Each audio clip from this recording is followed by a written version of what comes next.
Na mtazamaji wa Spurs Online TV, na leo ni siku nyingine tukizungumzia mechi ya Simba dhidi ya RS Berkane iliyofanyika siku ya jana, lakini mambo mengi yaliweza kujitokeza katika mechi hiyo, ikiwemo vurugu za hapa na pale kwa Simba Sport Club, kwa makocha, kwa marefari, makocha.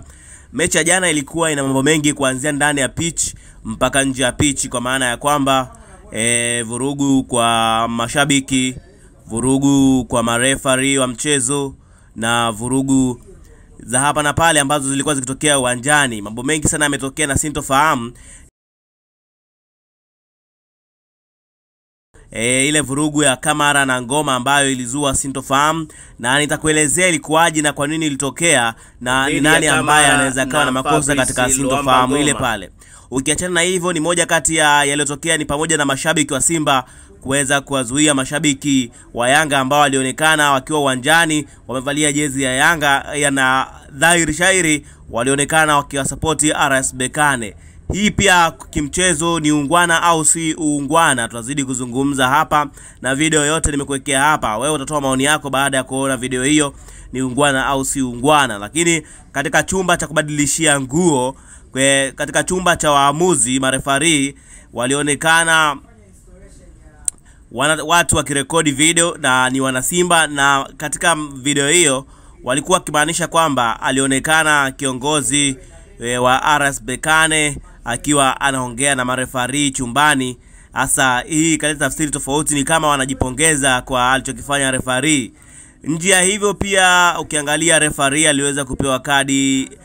Njia hivyo pia ukiangalia kocha wa Simba aliweza kupewa kadi. Hata hivyo kocha wa Berkane pia aliweza kupewa kadi. Ikawa hivyo mambo yalikuwa mengi sana. Kadi nyekundu ya Kagoma, watu wakaamini kwamba ile kadi haikuwa sahihi. Na kumbuka sio kadi nyekundu directly. Hii ilitokana na kadi ya njano ambayo alikuwa nayo, na kosa ambalo alifanya Kagoma lilisababisha pia kupewa kadi ya njano, na kutokana na kuwa na kadi ya njano mbili ikaweza kuzaa kadi nyekundu, na wana Simba hawakubaliani nayo. Naamini ilikuwa ni fair challenge na ni challenge ya kawaida, lakini ukiangalia Kagoma alikuwa ni mchezaji wa mwisho, alimchezea faulu mchezaji wa mwisho, na hii alistahili kupewa kadi ya njano. Mambo yalikuwa mengi sana, na video hii nimekuwekea ikiwa nazungumza zaidi ni haya hapa, wakiwa nazungumza wana Simba. Malalamiko ya wachezaji wa Simba yanaenda kwa refa wa mchezo. Katika mechi ya marudiano iliyopigwa leo kati ya Simba Sport Club na RS Berkane, matokeo ya sare ya 1-1 yamezua hisia kali kutoka kwa upande wa wachezaji wa Simba pamoja na benchi la ufundi. Timu hiyo kutoka Tanzania ilikuwa na matumaini ya kupata ushindi kufuatia matokeo yasiyoridhisha katika mechi ya kwanza. Wachezaji wa Simba walionyesha nia ya dhati ya kushinda, wakiamini kuwa walijiandaa kikamilifu kwa ajili ya kupata matokeo chanya, na hata hivyo baadhi yao wameeleza kutokuridhishwa na uamuzi wa refa, wakidai kuwa maamuzi hayo yaliathiri mwenendo wa mchezo. Huyo hapa na alizungumza Fabrice Ngoma ambaye alikuwa ni kiongozi wa Simba, huyu kiungo wa Simba. Yeye amedai kuwa hakupewa nafasi ya kucheza ipasavyo dakika zote 90, wakihusisha hilo na maamuzi ya muamuzi wa mchezo huo. Lakini Ngoma licha kutoridhika na matokeo hayo, yeye kwa niaba ya wachezaji wengine wa Simba Sport amewapongeza RS Berkane kwa kuibuka na ushindi kwa jumla na kutoa ubingwa huo wa Afrika mbele yao. Mechi hiyo imeacha gumzo kubwa miongoni mwa mashabiki na wadau wa soka barani Afrika, huku miito ikitolewa kwa taasisi husika kuchunguza mwenendo wa waamuzi katika mashindano ya kimataifa.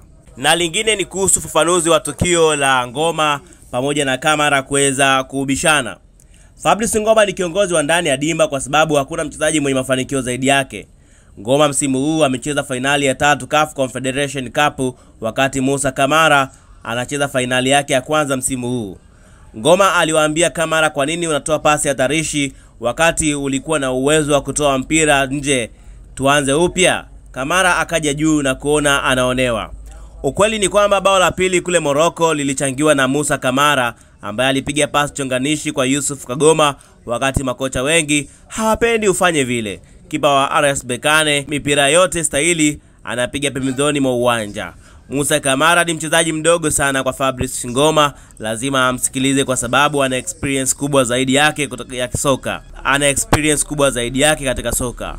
Musa Kamara sifa zimezidi sasa, anafanya mambo ya kitoto. Ngoma humuonya mchezaji yeyote akosi hapo dimbani. Hayo ni maneno ya mchambuzi mmoja wa soka ambaye aliweza kuzungumza hivyo, na mambo mengi yaliweza kutokea. Na hata hivyo mchambuzi mmoja wa Clouds akasema kwamba ndio nimeelewa vyema Fabrice alichomind ni Kamara kubutua mpira kurejesha mchezoni wakati timu karibia yote ilikuwa juu. Nadhani Ngoma alichomind ni kuwa alikuwa na uwezo wa kudelay kwa kutoa ule mpira nje ili warudi waanze upya. Yeye aliutupa mpira eneo hatarishi na ulinaswa na Bekane. Hayo ndio mambo ambayo yalitokea uwanjani siku ya jana, lakini siku mbili kabla na siku moja kabla ya mchezo waliwahi kuzungumza wachambuzi kadha wa kadha, na moja kati ya mchambuzi ambaye nilifanya naye mahojiano alikuwa ni Dominic Salamba. Dominic Salamba alisema anaipa RS Bekane 70% ya ushindi, kwamba Bekane wana asilimia kubwa sana kuweza kuchukua ubingwa wakiwa pale Zanzibar. Na aliweza kuchambua fact na kusema kwamba Simba mpaka inafika hapo na kukutana na Bekane, ile mechi ya kwanza ambayo first leg kule nchini Morocco, Bekane walionyesha kiwango kizuri, na kile kiwango ambacho Bekane walikionyesha ikadhihirisha kwamba Simba kuweza kufika hatua ile ya finali haikuwa njia sahihi walioipita, kwa maana ya kwamba uwezo wa wachezaji uliweza kuthibitishwa siku ya mechi, kwa sababu Bekane walicheza vizuri kila idara na Simba walionekana dhaifu. Na hii kiashiria kwamba Simba njia waliopita walipokutana na timu dhaifu, na ndio maana wameweza kuonyesha udhaifu mbele ya Bekane. Na akasema kama Bekane watacheza kwa staili hii na hapa Zanzibar wana uwezo wa kuchukua ubingwa, kwa sababu inaonekana ni timu ambayo ni bora zaidi. Leo wamekutana na Simba ambayo ni timu ambayo inaonekana ya kawaida, japo imeweza kufika hatua ya finali compare na timu nyingine ambazo ni bora zaidi, lakini hazikubahatika kuweza kuingia hatua ya finali. Watu wengi sana, na hata hivyo wana Simba walikubali, licha ya kuwa wakimlaumu mwamuzi wa mchezo aliweza kuharibu na Simba walistahili kuchukua ubingwa, lakini wana Simba wakarudi na kusema kwamba hata hapo Simba hatuwadai wachezaji, kwa sababu hatua waliofikia ni hatua nzuri, na mwanzo kabisa waliamini wanajenga timu, na leo hii wameweza kufika hatua ya finali. Basi hawana chochote kwa wadai wachezaji, lakini hata kama wangechukua ubingwa ingekuwa sahihi, lakini mwamuzi alitokea kuua mchezo. Wengi sana wamepeleka lawama kwa mwamuzi, na hivyo basi Simba iliweza kupoteza dhidi ya Bekane, kwa maana ya kwamba walitoka 1-1, lakini goal aggregate ni kwamba ni 3-1. Bekane waliweza kuibuka kwa ushindi wa goli 3-1, na hivyo kuweza kutoa kombe pale uwanja wa Aman kule Zanzibar. Hizo ni video ambazo nimekuwekea hapo. Mimi ni Steven Kamil na hii ni Spruce Online TV.